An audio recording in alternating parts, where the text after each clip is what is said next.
உம் கை பிடிச்சு நடக்க, உம் தோள் மீது சாய, தினம் உம்மோடு பேச, நானும் சித்தம் செய்ய. என் வாழ்வெல்லாம் நீரே, என் வழியெல்லாம் நீரே, என் பலனெல்லாம் நீரே, எனக்கெல்லாமே நீரே. இயேசுவே என் நேசரே, என் வாலிபம் உமக்காகவே.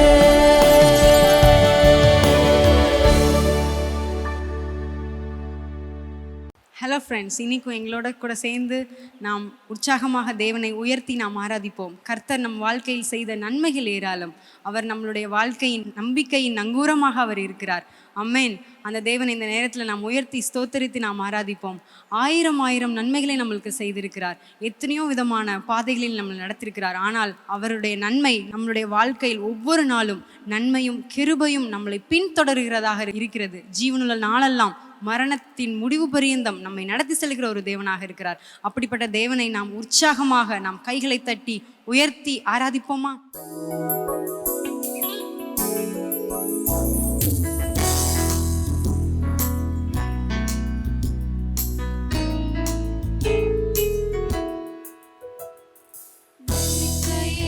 உமக்கு ஸ்தோத்திரம், என் புகலிடமே உமக்கு ஸ்தோத்திரம், என் நம்பிக்கையே உமக்கு ஸ்தோத்திரம், என் புகலிடமே உமக்கு ஸ்தோத்திரம். உம்மைத்தான் நான் நம்பியிருக்கேன், அற்புதங்கள் எனக்கு செய்யுங்கப்பா. உம்மைத்தான் நான் நம்பியிருக்கேன், அற்புதங்கள் எனக்கு செய்யுங்கப்பா.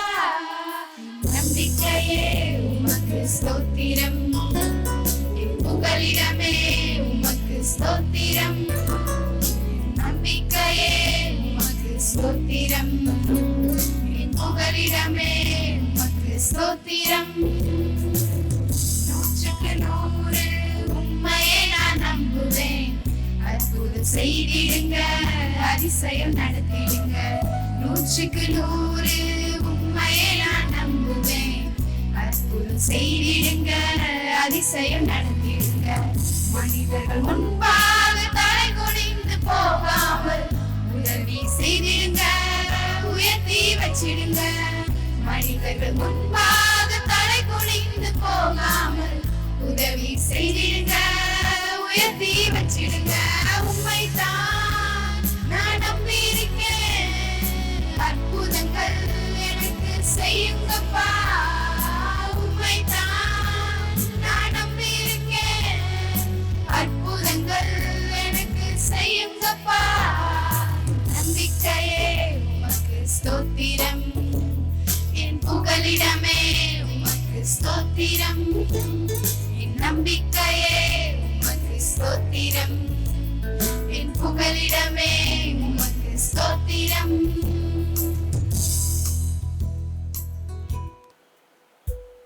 அநேக நேரங்களிலே நாம் நம்மளுடைய பிரச்சனைகளை பார்த்து நாம் கலங்கி போய் நிற்கிறோம். ஆனால் நாம் அறிய வேண்டியது ஒன்றே ஒன்று, நம்மளுக்கு வாழ்வில் இருக்கிற பிரச்சனைகளை காட்டிலும் என்னோடு இருக்கிறவர் பெரியவர், என்னோடு இருக்கிற பெரியவருங்கிற நம்பிக்கையிலே நம்ம இந்த பாடலை நாம் பாடுவோம். மலைகளை பெயர்ப்பீர் என்றால் என் தடைகள் உமக்கு எம்மாத்திரம் சுவாமி. நம் தேவன் கசந்த மாறாவை மதுரமாக்குகிற ஒரு கர்த்தர். அவர் மரித்த லாசருவை உயிரோடு எழுப்புகிற ஒரு தேவன் இன்றைக்கு நம்ம கூடிய ஒரு தேவனாக இருக்கிறார். அந்த தேவனுக்கு நம்மளுடைய பிரச்சனைகள், நம்மளுடைய பாடுகள், நம்மளுடைய கஷ்டங்கள் எம்மாத்திரம்? நாம் உறுதியான நம்பிக்கையில நாம் இருப்போமா? என் தேவன் எனக்காய் ஏதாயிலும் செய்திடுவார். அவர் நம்மளை மறப்பதே இல்லை. நம்மளை மறவாத தேவனை நாம் நினைத்து நாம் நம்பிக்கையை உறுதிப்படுத்தும் வண்ணமாக எனக்காக ஏதாயிலும் செய்திடுவார், ஏதாயிலும் செய்திடுவார் என்ற விசுவாசத்தோட இதை நாம் உணர்ந்து பாடுவோமா?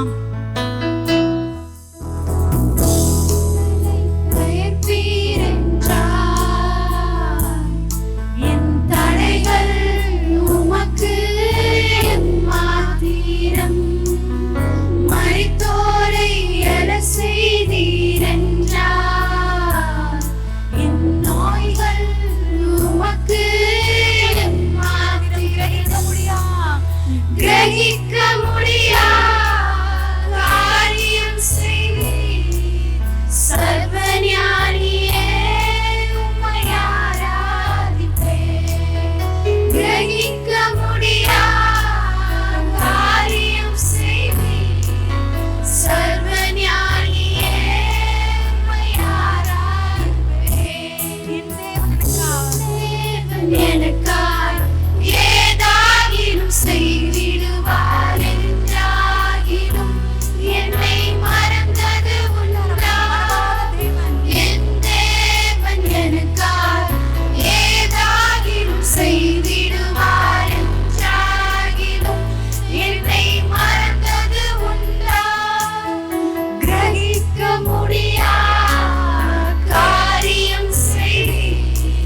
நாங்கள் உம்மை தொழுது கொள்கிறோம் சுவாமி. எங்களுடைய ஆவி ஆத்மா சரீரத்தை நீங்க பொறுப்படுத்திக் கொள்ளுங்க. துதிகன மகிமை உமக்கே பிதாவே. ஆமென்.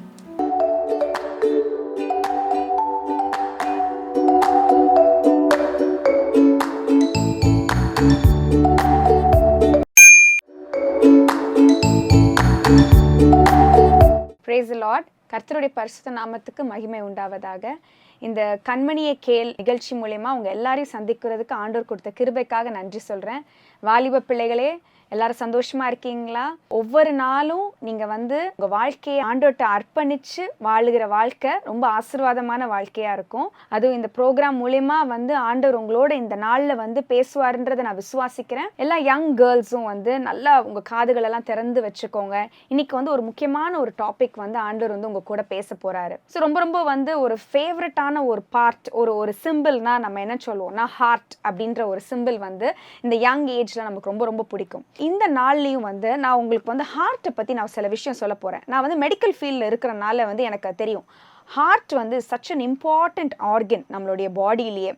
ஒரு மனுஷன் இறந்து விட்டான்றத எப்படி அவங்க சொல்லுவாங்கன்னா, ஹார்ட் எப்போ அது துடிக்கிறத நிற்குமோ அன்னைக்கு தான் அந்த மனுஷன் இறந்து விட்டான், அவனுக்குள்ள ஜீவன் இல்லை அப்படின்னு சொல்லுவாங்க.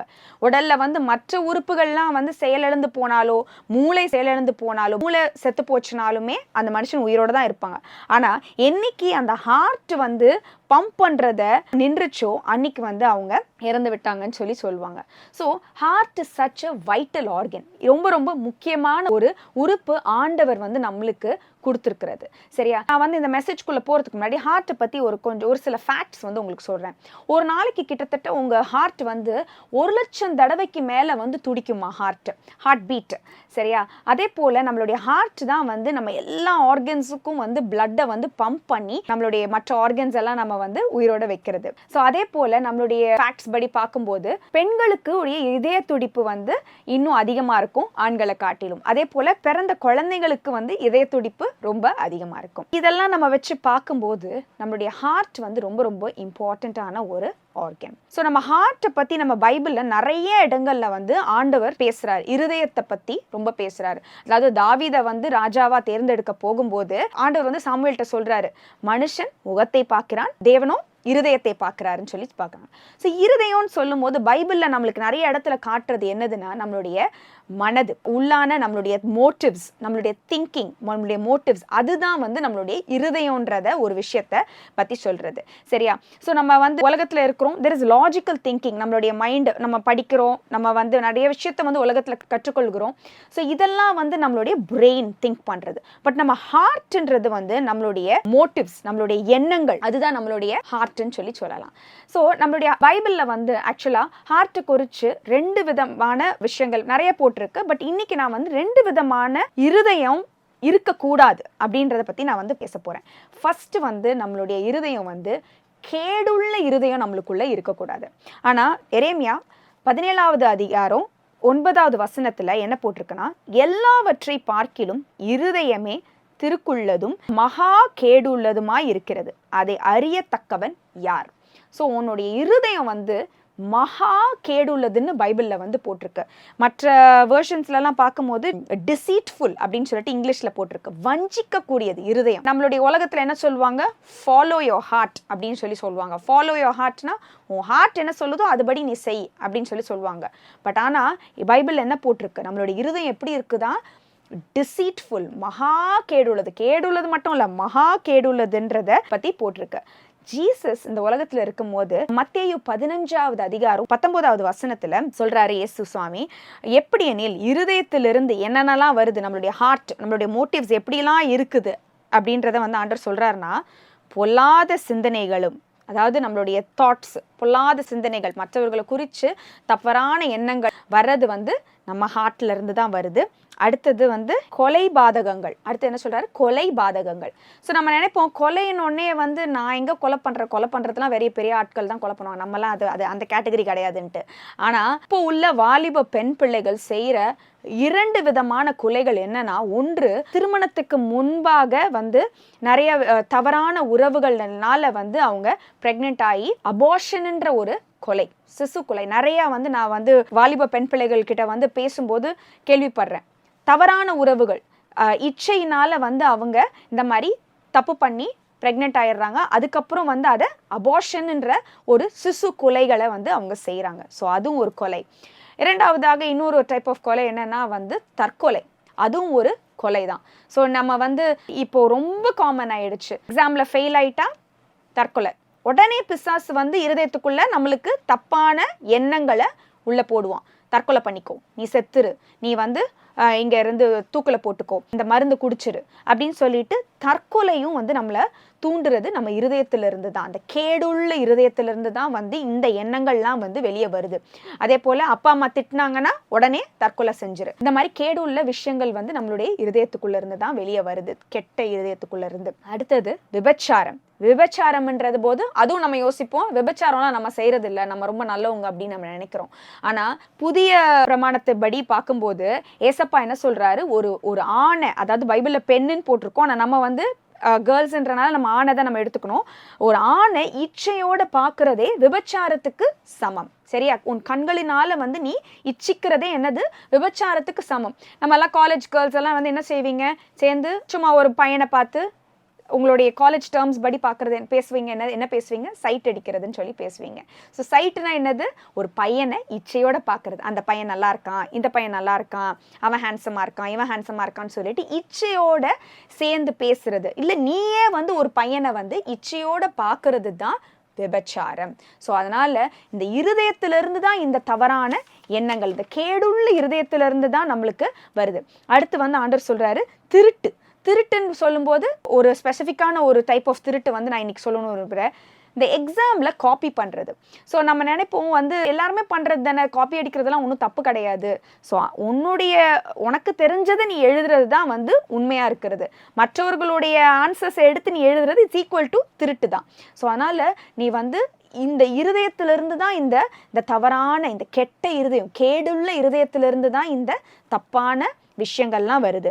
அடுத்து வந்து வேசித்தனங்கள், களவுகள், பொய் சாட்சிகள், தூஷணமும் புறப்பட்டு வரும். ஸோ இது எல்லாமே வந்து தூஷணம்னா வந்து மற்றவர்களை குறித்து நம்ம கீழ்த்தரமாக பேசுறது. உன் கேங்கில் வந்து ஒருத்தி வந்து உன் அளவுக்கு ட்ரெஸ் பண்ணலை, உன் அளவுக்கு வந்து இப்படி உங்கள் ஸ்டேட்டஸ்க்கு இல்லை அப்படி இப்படின்னு நினச்சேன்னா நீ அவளை வந்து கீழ்த்தரமாக பார்க்கக்கூடாது.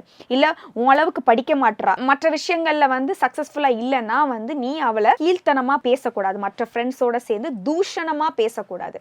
ஸோ நீ வந்து உன்னுடைய இருதயத்தை கேடுள்ளதா ஆக்கக்கூடாது.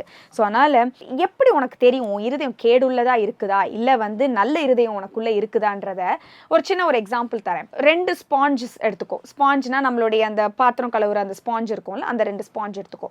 2 பாத்திரத்தில் தண்ணி எடுத்துக்கோ. ஒரு பாத்திரத்தில் நல்ல கிளியரான பியோர் வாட்டர், இன்னொரு பாத்திரத்தில் வந்து ஒரு அழுக்கான தண்ணி, ஒரு நாற்றம் வருகிற ஒரு சாக்கடை தண்ணின்னு வச்சுக்கோ, அது வச்சுக்கோ.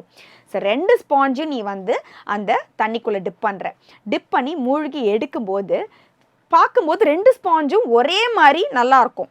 ஆனால் 2 ஸ்பாஞ்சும் நீ பிழியும் போது தான் ஒரு ஸ்பாஞ்சிலேருந்து என்ன வரும், அழுக்கு தண்ணி வெளியே வரும், இன்னொரு ஸ்பாஞ்சிலேருந்து நல்ல தண்ணி வரும்.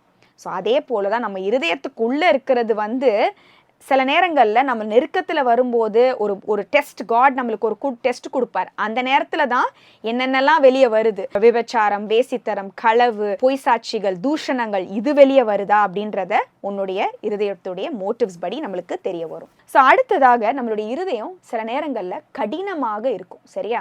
ஸோ கடினமான இருதயம் வந்து சில நேரங்களில் நம்மளுடைய இருதயம் கடினமாக இருக்கும். எரேமியா 5வது அதிகாரம் 23வது வசனத்தில், இந்த ஜனங்களோ முரட்டாட்டமும் கலக்கமுமான இருதயம் உள்ளவர்கள், முரட்டாட்டம் பண்ணி போய்விடுகிறார்கள். மற்ற வேர்ட்ஸ் எல்லாம் என்னன்னா, கடினமான இருதயத்துக்கு இன்னொரு மற்ற வார்த்தைகள்லாம் முரட்டாட்டம் பண்றது, அடுத்தது பிடிவாதமா இருக்கிறது, இங்கிலீஷ்ல சொல்ல போனா ரெபல் பண்றது, அதே போல வந்து ஸ்டபர்னா இருக்கிறது, பிடிவாதமா இருப்பாங்க. சில பெண் பிள்ளைகள்லாம் வந்து ரொம்ப பிடிவாதமா இருப்பாங்க, சில விஷயத்துல வந்து மாறவே மாட்டாங்க. பேரண்ட்ஸ் எவ்வளவோ சொல்லுவாங்க, எல்டர்ஸ் சொல்லுவாங்க, மாறவே மாட்டாங்க. அந்த பிடிவாதமான இருதயம், கல்லான இருதயம், ஒரு ஐஸ் கட்டி மாதிரி. ஐஸ் கட்டியை வந்து உன்னால எதுவுமே செய்ய முடியாது, உடைக்க கூட முடியாது, அந்த அளவுக்கு கல்ல போல வந்து சில இருதயங்களை வந்து இருக்கும். நம்ம வந்து அப்படி அந்த மாதிரி ஒரு இருதயம் இருக்கும்போது உள்ள எதுவுமே என்டர் ஆகாது.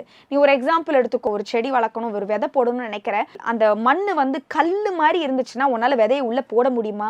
போடவே முடியாது. ஸோ இருதயம் கல்ல போல கடினமா இருந்துச்சுன்னா உள்ள கர்த்தருடைய வார்த்தையும் உள்ள போகாது. நீ சர்ச்சுக்கெல்லாம் போயிட்டு வருவ, எல்லா இடத்துக்கும் போவேன், ஆனால் வந்து உள்ள வார்த்தை உள்ள போகாது, காது இருந்தும் கேட்காது உனக்கு, இருதயம் கல்லா இருக்கும் போது. ரோமர் 2வது அதிகாரம் 5வது வசனத்துல ஈஸி ரீடிங் வெர்ஷன் சொல்லிட்டு ஒரு வெர்ஷன், அந்த வெர்ஷன்ல வந்து தமிழ்ல என்ன போட்டிருக்குன்னா, நீ கடினமாகவும் உறுதியாகவும் இருக்கிறாய், நீ மாற மறுக்கிறாய், நீ மாற மறுக்கிறாய், உன் தண்டனையை மிகுதிப்படுத்துகிறாய், தேவனுடைய கோபம் வெளிப்படும் நாளில் நீ தண்டனையை பெறுவாய், அன்று மக்கள் தேவனுடைய சரியான தீர்ப்பினை அறிந்து கொள்வார்கள். ரோமர் 2வது அதிகாரத்துல பவுல் வந்து தேவனுடைய இரக்கத்தை குறித்து மேல சொல்றாரு முதல் பகுதியில. ஆனா கடைசியில சொல்றாரு, நீ மாற மறுக்கிறாய். நீ சப்போஸ் மாற மறுக்கிறனா, மாறவே மாட்டேன், நான் இப்படிதான் இருப்பேன் அப்படின்னு எத்தனையோ பேர் சொல்லுவாங்க. தங்கச்சி, இந்த வாழ்க்கை வந்து உனக்கு சரியான வாழ்க்கை கிடையாது, இந்த பையன் உனக்கு சரியான பையன் கிடையாது, உன்னுடைய எதிர்காலத்துக்கு இது வந்து கேடுள்ளது அப்படின்னு சொன்னாலும் இவனை தான் நான் கல்யாணம் பண்ணுவேன் அப்படின்ற அந்த ஒரு ஸ்டபர்னஸ், அந்த ஒரு கடினம் உனக்குள்ள இருந்துச்சுன்னா என்ன போட்டிருக்கனா, கடைசியில் நீ வந்து தேவனுடைய நியாய தீர்ப்பை நீ பெற்றுக்கொள்வ. சரியா? பாவத்தின் சம்பளம் மரணம்னு போட்டிருக்கு. ஆண்டவர் மன்னிப்பாரு, ஆனால் நீ வந்து பாவத்துக்குரிய கான்சிக்வன்சஸை நீ ஃபேஸ் பண்ணி தான் ஆகணும், அதுக்குரிய விளைவுகளை நீ வந்து ஃபேஸ் பண்ணி தான் ஆகணும். எப்போ? உன்னுடைய இருதயம் கடினமாக இருக்கும்போது. ஸோ எந்த ஒரு மாற்றமும் இல்லாமல் அப்படியே கடினமாக இருக்கும்போது உன்னுடைய வாழ்க்கை வந்து அதுக்குரிய விளைவுகளை நீ சந்திக்கும்படி இருக்கும். இப்போ வரைக்கும் நம்ம வந்து 2 விதமான ஒரு தவறான இருதயங்களை பற்றி நம்ம பார்த்தோம். ஆனால் பைபிளில் ஆண்டவர் என்ன மாதிரி இருதயத்தை விரும்புகிறாரு? இப்போ தாவீதை குறித்து ஆண்டவர் வந்து என்ன சொல்கிறாருன்னா, அவருடைய இருதயத்துக்கு ஏற்ற ஒரு மகன். சரியா? ஸோ அப்போ எத்தனை பேருக்கு தாவீதை போல ஒரு காட், நான் உங்கள் இருதயத்துக்கு ஏற்ற ஒரு மகளாக இருக்கணும் அப்படின்னு நீங்கள் விரும்புகிறீங்கன்னு எனக்கு தெரியாது.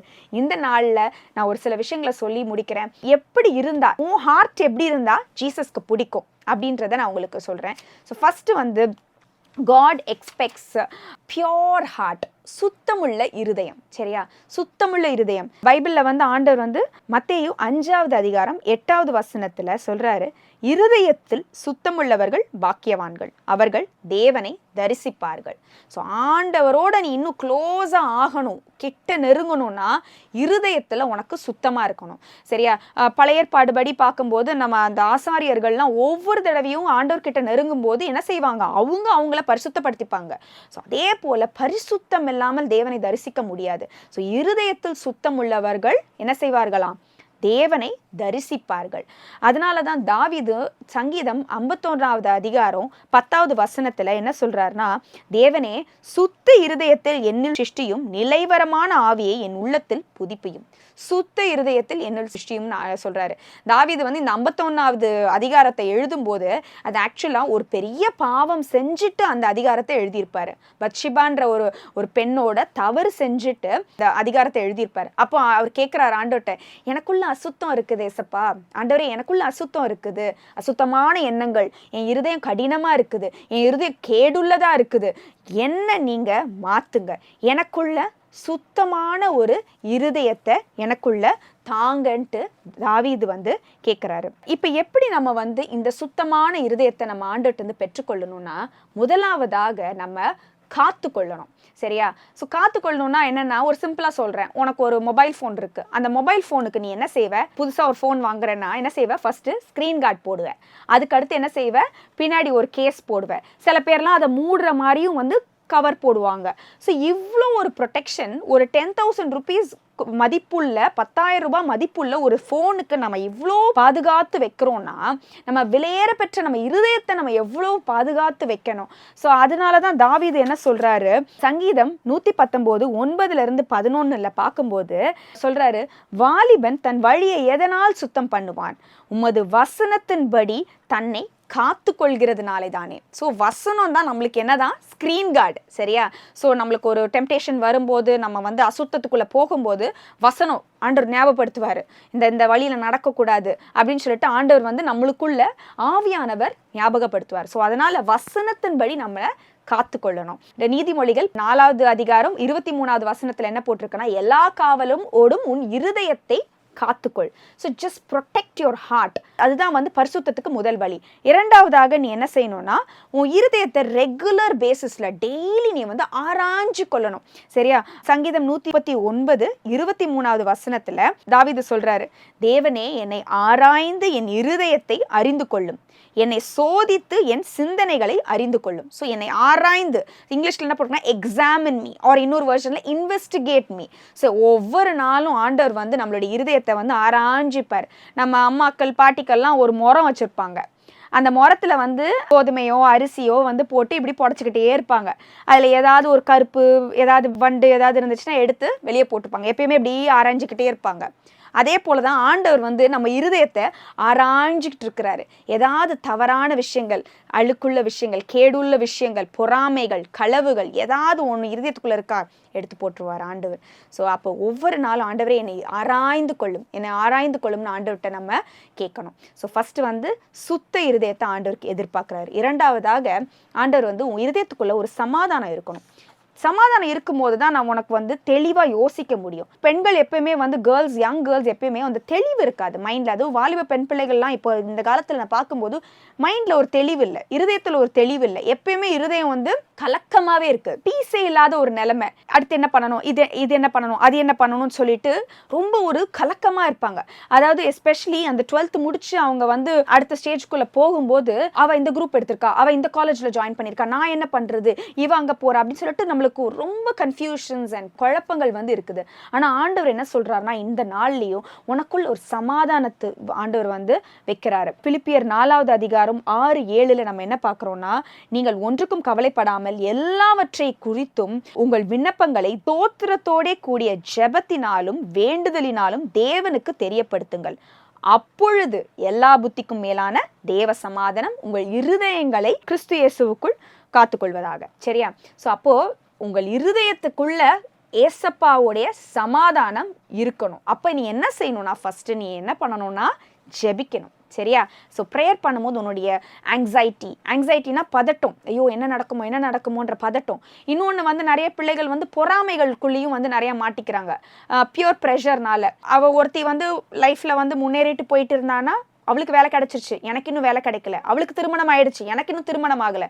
பொறாமைகள் அதெல்லாம் ஆண்டவர் வந்து பைபிளில் போட்டிருக்க பொறாமைகள் எலும்புருக்கி. அந்த வசனத்தை வாசிப்போம். நீதிமொழிகள் 14:30 வசனத்துல, சமாதானத்துடன் இருப்பது உடலுக்கு வாழ்வு, ஆனா பொறாமையோ எலும்புருக்கி. ஸோ அதனால சமாதானத்தோடு இருக்கும்போது தான் உன் இருதயம் ஹெல்த்தியாக இருக்கும். Peaceful heart is a healthy body. Healthy பாடிக்கு உனக்கு என்ன வேணும்? சமாதானத்தோட இருதயம் இருக்கணும். ரெண்டாவதாக என்ன பார்க்குறோம்? சமாதானமுள்ள இருதயம். மூணாவதாக ஆண்டவர் வந்து எதிர்பார்க்கறது ஒரு நொறுங்குண்ட இருதயம்.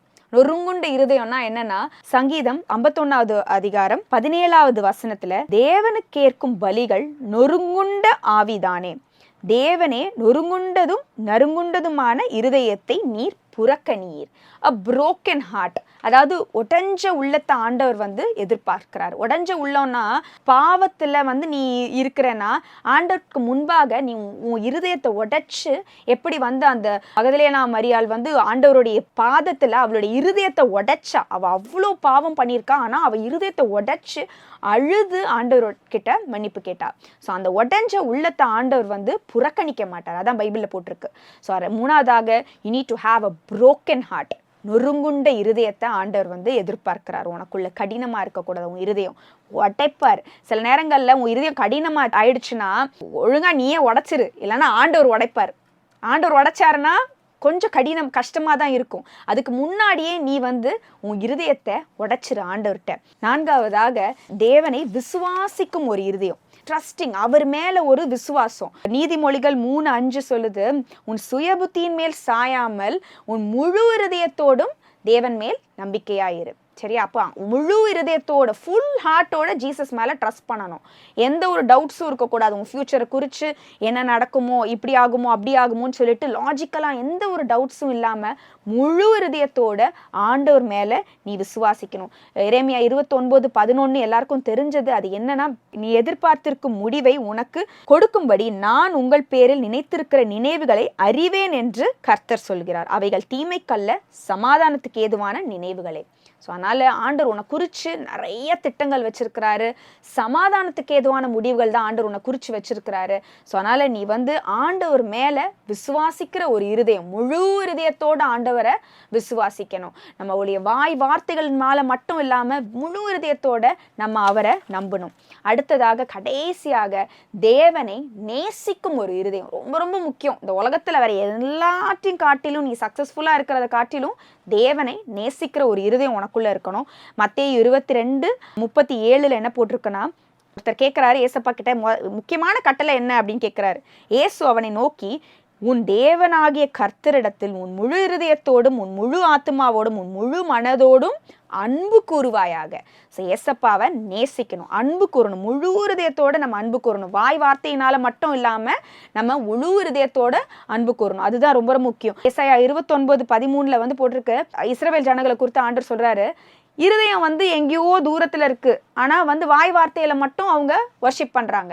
நிறைய பேர் நம்ம சர்ச்சுக்கு போகிற பிள்ளைகள்லாம் அப்படிதான் சில நேரங்களில் பண்ணுறோம், பாட்டு பாடுறோம், கை தட்டுறோம், ப்ரேயர் பண்ணுறோம், ஆனால் இருதயம் ஆண்டவர் விட்டு தூரமாக இருக்குது. அப்படி இருக்கக்கூடாது. நம்மளுடைய இருதயம் அவரை நோக்கி அவரை நேசிக்கணும். பேதுரு 3 தடவை ஆண்டவரை மறுதலிச்சாரு. உயிர்த்தெழுந்த இயேசு அவரை பார்த்து 3 தடவை கேட்டாரு, பேதுருவே என்னை நேசிக்கிறாயா, என்னை நேசிக்கிறாயா அப்படின்னு சொல்லி கேட்டார். ஸோ அவரை நேசிக்கிற ஒரு இருதயம் நம்மளுக்கு வேணும். நம்ம என்னதான் பாவம் செஞ்சிருந்தாலும், என்னதான் தப்பு பண்ணியிருந்தாலும், நீ எவ்வளோ தூரம் ஆண்டவர்கிட்ட போனாலும், இந்த நாளில் ஆண்டவர் உன்னை கூட பேசுறாரு, நீ அவரிடம் திரும்பி வா. அவரை நேசிக்கிற ஒரு இருதயம், அவருடைய இருதயத்துக்கு ஏற்ற ஒரு மகளாக நீ இந்த நாளில் அவர்கிட்ட ஒப்புக்கொடு. அவர் உன்னை ஆசீர்வதிப்பார். ஜெபிப்போம். நன்றி அப்பா, இந்த நாளை கொடுத்ததுக்காக நன்றி அப்பா. இந்த நாளில் உங்கள் வார்த்தை புறப்பட்டு வந்ததுக்காக நன்றி அப்பா. இதை கேட்டுக்கொண்டிருக்கிற ஒவ்வொரு பெண் பிள்ளைகளையும் நீங்கள் ஆசீர்வதிங்க ஆண்டவரே. ஏசப்பா, ஒவ்வொரு பிள்ளைகளையும் உங்கள் இருதயத்துக்கு ஏற்ற ஒரு வாலிப பிள்ளைகளாக நீங்கள் மாற்றுங்கப்பா. உங்கள் இருதயத்துக்கு ஏற்ற ஒரு மகளாக மாற்றுங்க ஏசப்பா. அப்பா, அந்த உலகத்தில் கரைப்படாதபடி ஆண்டவரே நீங்கள் அவங்கள பிரித்து தெரிந்து கொண்டதுக்காக நன்றி அப்பா. ஒவ்வொரு பிள்ளைகளை குறித்தும் ஒரு நோக்கம் வச்சிருக்கிறீங்கப்பா. அந்த நோக்கத்தை நீங்கள் நிறைவேற்றுங்கப்பா. யார் யாருக்கெல்லாம் இருதயம் கடினமாக இருக்குதோ, இந்த நாளில் ஆண்டவரே அவங்க இருதயத்தை ஆண்டவரே அந்த கல்லான இருதயத்தை எடுத்து சதையான இருதயத்தை நீங்கள் தாங்கப்பா. உடஞ்ச உள்ளங்களை ஆண்டவரே நீங்கள் ஒன்று சேருங்க ஆண்டவரே. நொறுங்குண்ட இருதயத்தை உள்ள பிள்ளைகளை ஆண்டவரே நீங்கள் கண்ணோக்கி பாருங்க ஆண்டவரே. ஏசப்பா, ஒவ்வொரு பிள்ளைகளையும் இந்த ப்ரோக்ராமை பார்த்து ஆண்டவரே ஆசீர்வதிக்கப்படுவார்கள் ஆண்டவரே. ஏசப்பா, இன்னும் உயர்த்துங்க, எதிர்காலத்தை ஆசீர்வதிங்க, ஒவ்வொரு பிள்ளைகளுடைய எதிர்காலத்தையும் ஆசீர்வதிங்கப்பா. பெரிய காரியங்களை செய்யுங்க. ஏசு கிறிஸ்து நாமத்தை ஜெபிக்கிறோம் நல்ல பிதாவே, ஆமென்.